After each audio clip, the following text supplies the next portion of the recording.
hard by now. Lord Dannett, thank you. We've got to leave it there. Thank you. The time's 21 minutes past 7. Appreciate it. Right, we've been talking this morning, thank you. We've been talking this morning about the Monday morning blues. Lots of people wake up dreading going to work on Monday. You know, Sunday night, and you sort of think whether you're going to school, yes, whether you're school, going to work. Yeah, it probably does start at school. It's a root of all that. We had a very, very interesting woman on the show earlier on, and she's back to join us again. Her name is Ruth Tung. Ruth is the director of a company called Elevate, and Elevate is a workplace wellness provider. Now, Ruth, I hope we're representing you correctly here and not doing down the great work that you do, but there seems to be, there's not a meeting of minds on this, right? There's a lot of people who are getting in touch today and they're saying, you know, just suck it up, get on with Monday. Mondays are Monday, they've always been there. And I'll read you out some of the comments. Margaret saying, how embarrassing to listen to this. God help us all. I despair. I was born in the 50s. It was a completely different attitude then. Linda says, what a load of tosh. People should work in retail. There's no such thing as a moody Monday there or an exciting Friday. These people that Ruth is talking about just don't want to work. So Ruth, explain to us, you're there to take away anxiety, to make people fall in love with their workplace, but the sort of idea we're getting is that today, a lot of people, particularly young people, would prefer not to put in a full shift.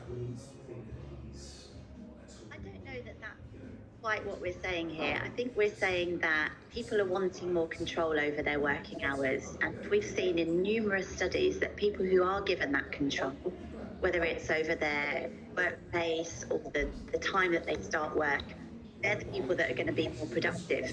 And essentially, as a country, that's what we want. You know, Isabel was saying earlier that the UK has the lowest productivity rates in the whole of Europe. And what we know is that increasing working hours doesn't result in increased productivity.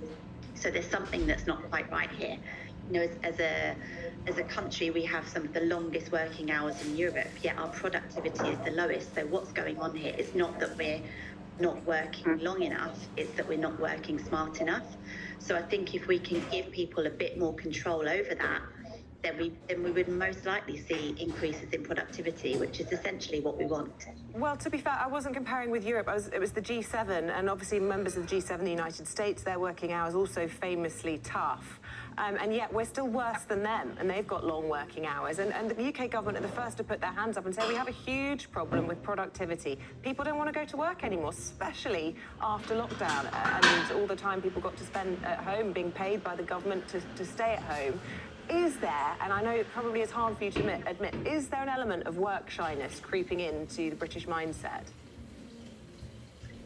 I think people are looking for more from their work, and we're realising that if we are spending 75-80% of our lives at work, we're wanting more. So we want to feel like we have purpose. We want to feel valued.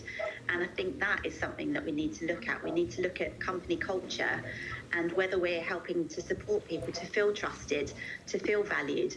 And actually, by implementing really strict rules around working practices, all it's going to do is reduce that sense of trust, reduce that sense of value, which we know will result in lack of motivation, people leaving their organisations, and lack of productivity. So that's not going to work either.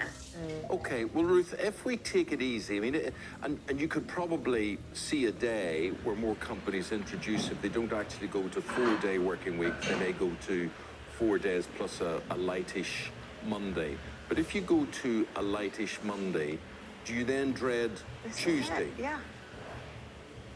I don't think so, because you're starting the week in a way where you feel in control. And I think, well, we know that lots of the feelings of stress and anxiety are because we feel like we don't have control over our lives and our working practices.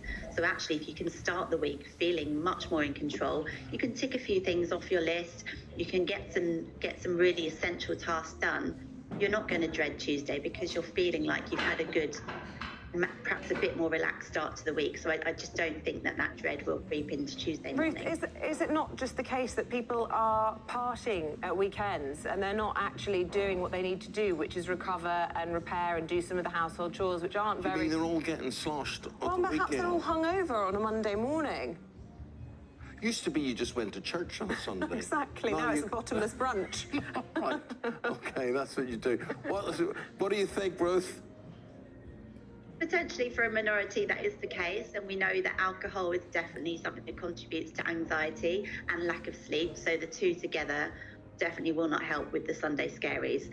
But also I think let's give people a bit of credit. You know, there's 2 days out of 7 that they're able to do all of their life admin, to catch up with friends, to look after their family. It's not a long time, so I think there is an argument for that 4-day working week where people have longer to reset, recover, and start the week off on a better foot. Ruth Tung, you've put out your case passionately. Thank you very much for... You've set us off in a better foot today, so you have, Ruth. Thank you. Thank you very much indeed for that. You said us, but whether our bosses would agree. Well, what if we just said... Do you know what I mean? For an employer, this is a nightmare. Yeah. Well, I might just say, I'd like to go and get some breakfast now for half an hour. Yeah, that would for make your me well-being. happy. That would make me happy. Today I'll disappear. Well, it wouldn't be good for productivity. No, it would not. Anyway, we're going to talk about vegetables and why you can't get carrots and all sorts of things right after the break.